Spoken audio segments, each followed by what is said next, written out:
புனித ரமலான் நோன்பு இன்று தொடங்கியது. நேற்றிரவு மலேசியாவில் உள்ள அனைத்து பள்ளிவாசல்களிலும் நோன்பு கால இரவு நேர சிறப்பு தொழுகையை பொதுமக்கள் மேற்கொண்டனர்.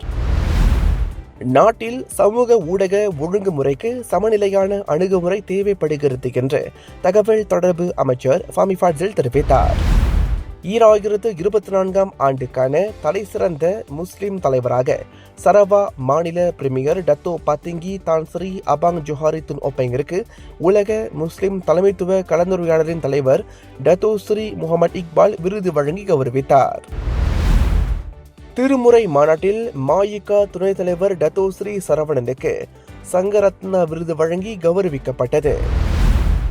தமிழகத்தில் ஒரு சில இடங்களில் இன்று லேசான மழைக்கு வாய்ப்புள்ளதாக வானிலை ஆய்வு மையம் தகவல் தெரிவித்துள்ளது. கிழக்கு திசை காற்றின் வேக மாறுபாடு காரணமாக தமிழகத்தின் தென் மாவட்டங்களில் நேற்று பரவலாக மழை பெய்தது. கடந்த பிப்ரவரி மாத ஜிஎஸ்டி வசூல் 9.1% உயர்ந்து 1.84 லட்சம் கோடியாக அதிகரித்துள்ளதாக ஒன்றிய அரசு தெரிவித்துள்ளது. தமிழகத்தை பொறுத்தவரை கடந்த மாதம் ஜிஎஸ்டி வருவாய் 10% அதிகரித்து 10,694 கோடி ரூபாயாக இருந்துள்ளது. தனது சமூக வலைதள பக்கம் எக்ஸ் முடக்கப்பட்டுள்ளதால் அதில் பதிவிடப்படும் தகவல்கள் இணைப்புகளை நம்ப வேண்டாம் என ரசிகர்களிடம் பாடகி ஸ்ரேயா கோஷல் கேட்டுக் கொண்டுள்ளார்.